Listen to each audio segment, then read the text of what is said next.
Hi everyone, my name is Liz Harrison and I am a nutrition and health education specialist in the Northeast region. I cover Boone and Howard counties, and I'm excited to be here with you today for the Quarantine Cooking Connections with Kids. We're going to make some black bean brownies today.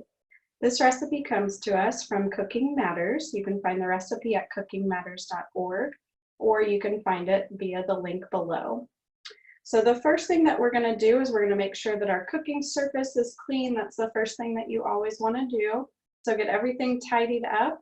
The next thing that I like to do is I like to set out all of my ingredients ahead of time so that I know that I have them available and I can quickly mix them in when needed. And then the third thing that I do after I get everything kind of set up is I re-wash my hands. So after I've cleaned everything, I wash my hands, I set everything out, and then I re-wash my hands again. So I've already done all of those steps today, and I am here ready to get started with you. So our first step in our directions for our black bean brownies is to preheat our oven to 350 degrees. So I have our oven preheating right now. The next thing is we're going to coat a 9-inch square baking dish with nonstick cooking spray. And again, I've done that. You will notice, if you are good at measurements, that this is actually an 8 by 8 baking dish. So sometimes we don't have exactly what a recipe asks us for. And so by using a smaller baking dish today, that'll just mean that my brownies are going to be a little bit thicker. If you have a larger baking dish or one that's more rectangular, that will just make your brownies a little bit thinner. So sometimes people have a preference on that and they'll use that based on that. I just had the 8 by 8 today, so that's what we're using. And then our next step, step 2, is that in a colander, we're going to drain and rinse our beans. So we're using 1 can of black beans today. You can also use 1 3/4 cup cooked cooled black beans. Okay, so if you had some dry beans, you could go ahead and cook those, wait until they cool, and then use that amount. When it asks for a colander, that's something that looks like this. Basically, it has small holes in it. If that's not something you have or not something you have on hand, you can always take the lid and push it over the top, and that will get most of the sediment out of there. So that's our second step. I've gone ahead and already done that as well. And then our next step is that we're going to whisk some eggs. We're going to use 3 eggs today, so I've got those in my bowl here. We're going to add to that 3 tablespoons of canola oil. So I have a measuring spoon here that's for 1 tablespoon. And again, with the way that the grocery stores are running right now and the ability to get out as often as we maybe had before, we didn't have canola oil here at home, so I'm using vegetable oil. That's an acceptable substitute. Another substitute that you could use would be unsweetened applesauce. And so I'm just pouring 3 tablespoons of the oil into my eggs here. And then my measuring spoon also gives me the ability to shrink it down to another amount. So I'm putting 1 teaspoon, a smaller amount, of vanilla extract in. So if you have pure vanilla extract, I would say use that, but if you have artificial, that's fine too. It's going to add some flavoring. So I add my 1 teaspoon and pour that in. All right, and I am just going to go ahead and take my fork and I'm going to just kind of mix that all together. I'm really going to get those egg yolks to separate out and mix in with the egg whites. So really just giving it a good stir there. Okay. And so our third step in our directions, we preheated the oven, we coated our baking dish, we drained and rinsed our beans. And now in a bowl, I'm using my fork to whisk together eggs, oil, and vanilla extract. So as we do that, I'm getting them really well mixed together here, trying to get that oil incorporated in. You will see that it looks kind of like a substance that you might use if you were making French toast. All right, and our next step is that we're going to add the beans. So I'm actually going to do this in a larger dish here. So I'm going to put my beans in first.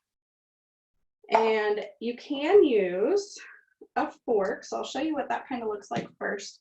So you can use the fork and you're just trying to really mash the beans. They may go all over the place, and that's okay. All right, so you're just really trying to mash those beans and smush them in a little bit.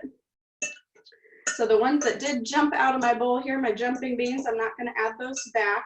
Even though I have cleaned my surfaces, I'm going to call it an okay loss that I've lost 2 of those.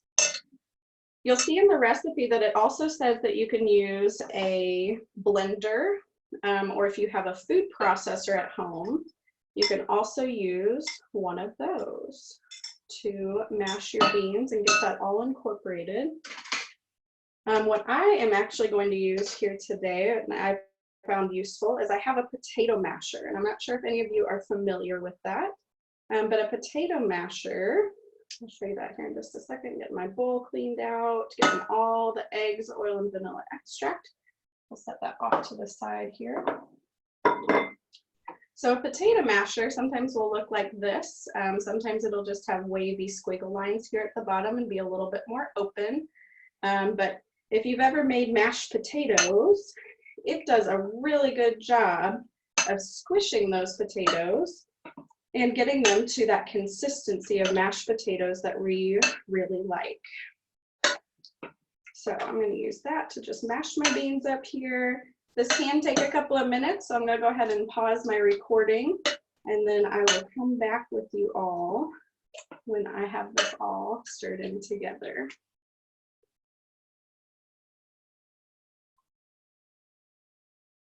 All right, so I am back here with you, and I've gone back to using my fork just because I really want to make sure that these beans are well incorporated.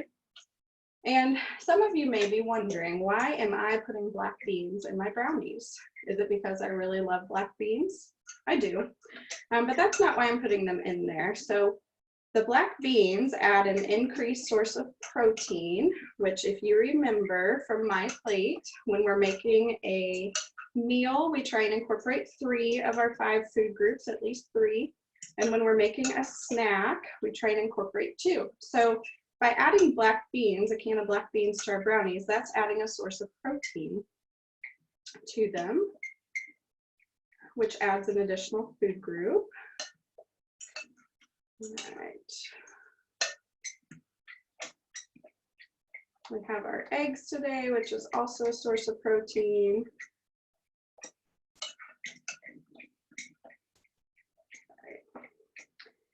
And then traditionally in brownies, you will find that there is flour. We are in the midst of a flour shortage, it feels like. It's really hard to find that at the stores these days. I know that it's still out there, but just really difficult to find when you go to the store once every couple of weeks. And our recipe actually does not call for any flour. So I'm gonna go ahead and show you. This is what our substance here looks like. So you still see that you're seeing those shells of the black beans, and that's okay because those do get incorporated as we continue to mix. So by adding black beans, again, we're adding a source of protein. Protein gives us increased energy. It helps with our muscles, building and repairing those. And then it also helps to support our immune system, so to really keep us healthy. So our next step, once we've got the beans all mashed up, we want them barely visible. Okay, then we are going to stir in 1/3 cup of cocoa powder, which I have here in my bowl. That's going to add that chocolate flavor. And so this is cocoa powder. This is the baking cocoa that I'm using today. Again, this may not be something that you have on hand. So there are some potential substitutes. You could use baker's chocolate, and this one is sweetened, so it does have added sugar. So you'll want to be mindful of that. You could also use hot cocoa mix if you have that, which again, there may be added sugar or there may be added fat to that. So just adjusting your recipe as you see fit. And then also we have chocolate chips, so baking chocolate, which again, there's going to be some added sugar, some added butter content to that. So just being mindful of that. And what you could adjust then is I have some brown sugar here, and I'll show you my container. So I've scooped out a 1/4 cup. I've actually got a 1/2 cup here, and I've packed it. So the top of it is level, and I've really smushed that down in there. So we'll add it to our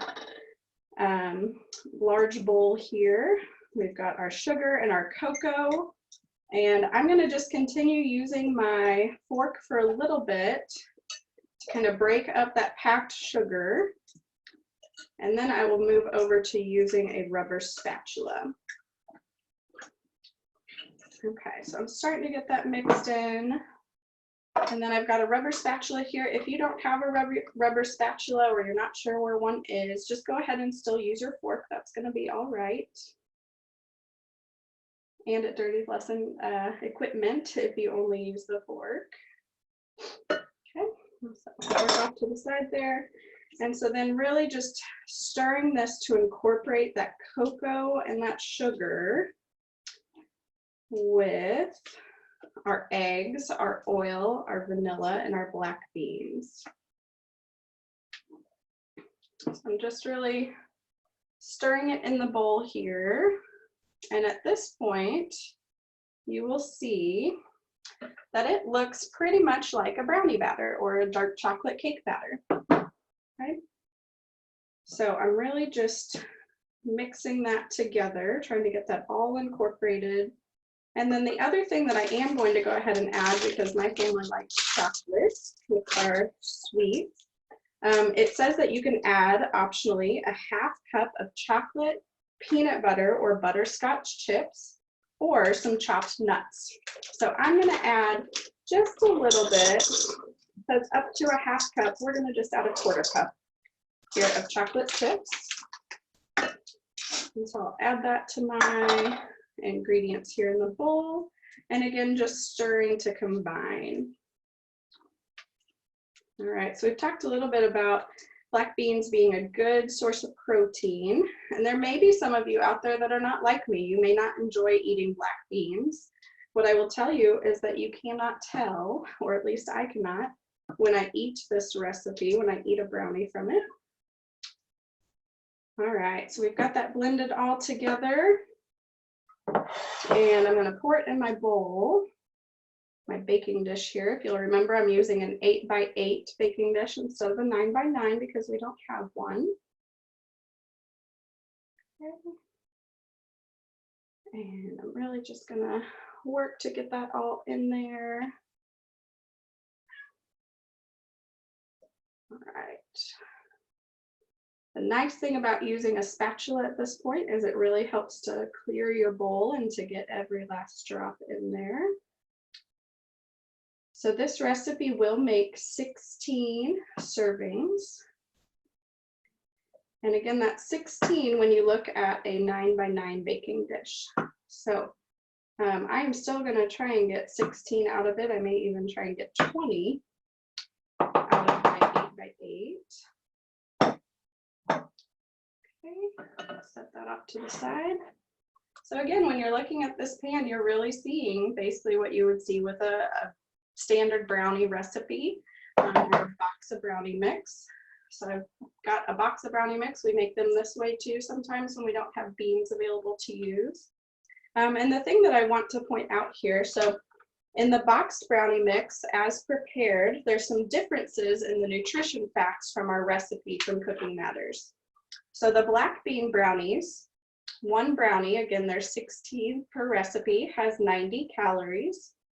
And a box of brownie mix has 20 servings instead of 16.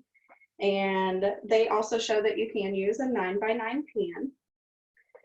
So this one has 170 calories for each of the 20, whereas again, 90 calories for each of the 16.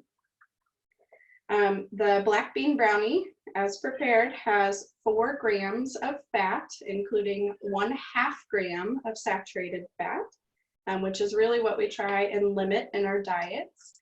So saturated fats are things like butter, so something that's solid at room temperature. And unsaturated fat is something like our oil here, which is liquid at room temperature. You can leave this on the counter and it will stay liquid.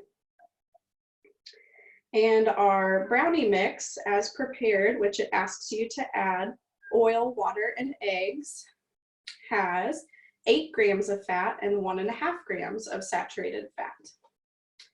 It also has total grams of sugar is 15 grams of sugar per serving for each of those 20 brownies. And of those 15 grams of sugar, 15 of them are added. Our black bean brownie recipe has 7 grams of sugar that are added.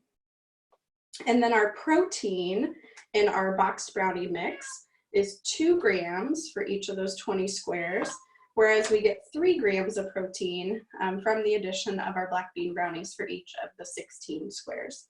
So you'll notice that I keep saying 16 squares versus 20 squares. There is a difference in the size, and so you can do the math and figure out exactly what the ratio is for each of those. So I'm gonna go ahead and get these in the oven, and when they're all done, we'll come back together. But I'll go ahead and pause you here so that you don't have to watch them bake. They are going into the oven until a knife inserted in the center, or if you have a toothpick, comes out clean. And it's about 25 to 30 minutes, and then we'll let it cool before we cut them. So I'll be back with you in just a little bit. All right, we are back. So it ended up taking just about 28 minutes for my brownies to cook in my oven. Again, that's going to depend on your oven and the size of your pan. So these were a little bit thicker. You can see I went ahead and cut them into 16 squares.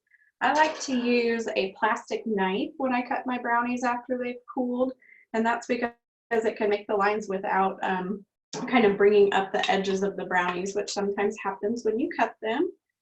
So I do have my brownie here. Again, we've talked about how snacks, we like to have 2 different food groups. So we've got a protein source, or a smaller protein source, with our black beans and our brownies for our treat. And we also have milk for a glass of dairy. So I hope that you all have enjoyed making this recipe. We did talk a little bit ago about the difference in serving sizes between a box of brownies and the servings that are included in our black bean brownies today from Cooking Matters. I will give you all a little bit of homework, and I will come back tomorrow and give you the correct answer. So the homework: in the mix of brownies, the mix makes 20 brownies, and there were 15 grams of sugar per serving. So each of those 20 brownies has 15 grams of sugar. And in our black bean brownie mix, each serving, which there were 16 servings, has 7 grams of sugar included. So if you want to do the math and see what the equivalent math is, go ahead and multiply that so that you get the total amount of sugar per the entire package, whether that's our black bean brownies or the package of brownie mix. So again, I'll give you those numbers. Black bean brownies is 7 grams per serving, 16 servings for the entire recipe. And our brownie mix had 15 grams of sugar per serving with 20 servings. So if you want to do the math, go ahead and respond in the comments, and I'll check back in tomorrow and give everyone the answer. I hope you guys have had a great day today, and we will see you tomorrow for another episode of our Cooking Connection. Thanks to MU Extension, thanks to 4-H for helping with this, and then thanks to Cooking Matters for our recipe for the black bean brownies today. Thank you all.